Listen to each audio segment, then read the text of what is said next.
Europe 1, il est 7h12. Votre invité ce matin, Alexandre Lemaire, c'est Nicolas Pouvremonti, directeur de l'Observatoire de l'immigration et de la démographie. Bonjour Nicolas Pouvremonti. Bonjour. Une Palestinienne de Gaza et son fils viennent d'obtenir le statut de réfugié en France. La Cour nationale du droit d'asile considère que les Palestiniens sont persécutés dans la bande de Gaza à raison de leur nationalité. Ces derniers mots, j'insiste, sont très importants. C'est une décision qui devrait faire jurisprudence. En effet, comme à chaque fois que la Cour nationale du droit d'asile pose une décision qui va à l'encontre de la doctrine de l'OFPRA, donc l'Office français de protection des réfugiés et apatrides, qui est l'instance qui en première instance traite les demandes d'asile et décide ou non d'accorder un statut de réfugié ou de protection subsidiaire, la décision a vocation ensuite à éclairer l'ensemble des décisions d'octroi de l'asile en France. Bon.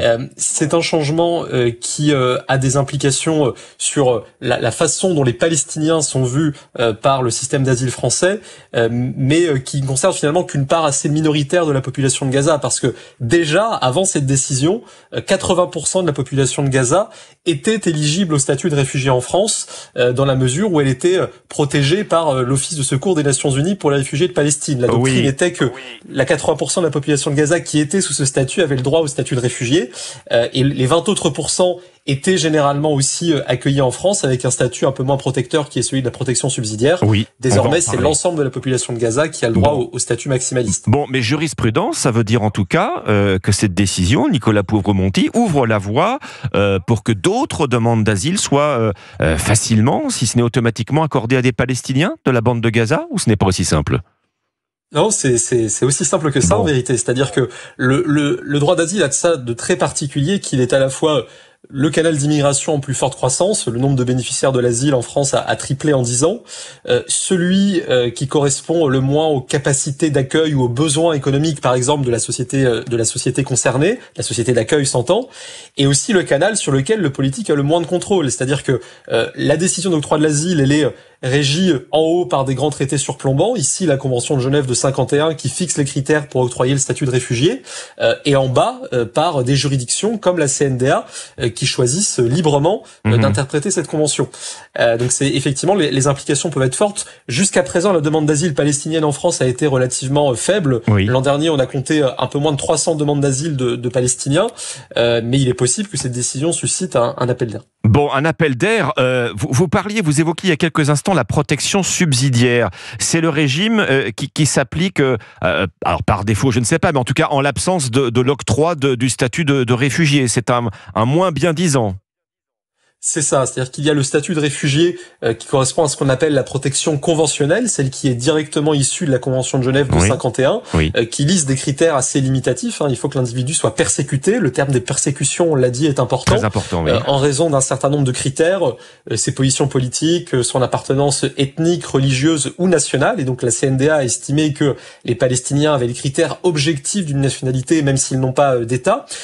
Et pour les autres, les demandeurs d'asile qui ne correspondent pas à ces critères de la Convention de Genève, mais dont on estime qu'ils seraient en danger grave s'ils retournaient dans leur pays, le droit en vigueur, et notamment le droit de l'Union européenne, ont créé ce qu'on appelle la protection subsidiaire, qui est un petit peu moins protectrice, dans le sens où, par exemple, le premier titre de séjour qui est octroyé aux personnes qui ont la protection subsidiaire est de 4 ans seulement, là où il est de 10 ans pour les réfugiés à statut conventionnel. Alors il faut rappeler que cette femme palestinienne s'était vue refuser ce statut de réfugié il y a un an par l'OFPRA, l'Office français de protection des réfugiés apatrides. L'OFPRA avait reconnu une situation de conflit d'intensité exceptionnelle à Gaza, mais estimait dans le même temps que la requérante n'avait pas fait état de crainte de persécution. Là, c'est le mot qui change tout, persécution. Absolument, c'est le mot qui change tout, c'est le mot qui est présent dans la Convention de Genève.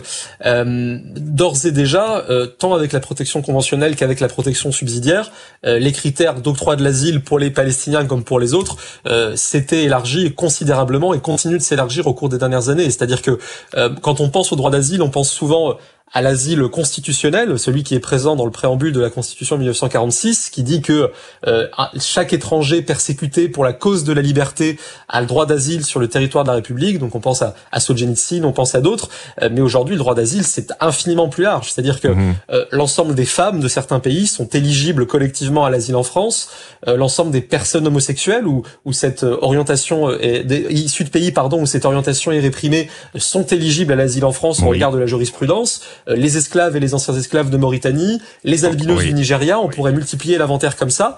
Et donc c'est vrai que ces deux formes communes de l'asile couvrent maintenant quelque chose comme 1 demi-milliard de personnes à travers la planète, et ça pose évidemment la question pour le moins évidente de la soutenabilité du régime de l'asile. Et oui, alors obtenir le statut de réfugié, c'est donc désormais possible au seul titre de la nationalité palestinienne, mais dans la mesure où il n'y a pas de reconnaissance encore générale d'un État de Palestine, on peut quand même parler de nationalité palestinienne.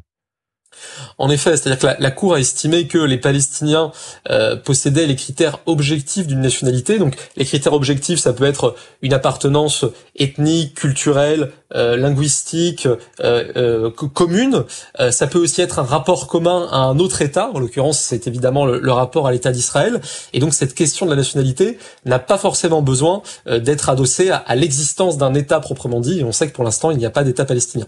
On vous a entendu prononcer ce chiffre d'1 demi-milliard, Nicolas Pouvremonti. Il y a beaucoup de nationalités à l'heure actuelle qui peuvent prétendre en France au statut de réfugié, ou ça reste exceptionnel? Est-ce que c'est seulement accordé aux ressortissants de très rares pays en guerre, ou est-ce que c'est plus large que cela? Écoutez, il y a un ensemble de pays à travers la planète dont une majorité de la population aujourd'hui remplit les critères objectifs pour bénéficier de l'asile en France. C'est le cas de l'Afghanistan. On a un taux de protection des Afghans qui se présentent en France qui est de l'ordre de 70%. L'ensemble des femmes afghanes, collectivement, par le fait qu'elles sont femmes afghanes, sont éligibles à l'asile en France, même si en vérité, on les voit peu. La demande d'asile afghane en France reste très majoritairement masculine. Ça a été le cas pendant longtemps des Syriens, et pour l'instant, la doctrine n'a pas été exactement réinterprétée. C'est aussi le cas pour la protection subsidiaire de l'ensemble des populations soumises à des situations de violence aveugle de haute intensité. Donc, c'est certaines régions de Soudan, de Somalie, d'Haïti, du Mali. Donc, oui, il existe un ensemble de pays où une majorité de la population est éligible à l'asile. Et cette question qui se pose de manière forte en France, en vérité, elle se pose dans tous les pays développés qui sont confrontés à cette difficulté du régime de l'asile, qui ne connaît à la fois aucune limite quantitative. C'est un droit opposable à l'immigration. Quand on remplit les critères d'asile, eh bien, on obtient l'asile, quel que soit le nombre de demandeurs qui ont déjà été acceptés par ailleurs dans les mois précédents. Et c'est aussi l'absence de contrôle politique sur ce régime qui aujourd'hui est remise en cause en Europe et aux États-Unis. Merci Nicolas Pouvremonti, directeur de l'Observatoire de l'immigration et de la démographie sur Europe 1.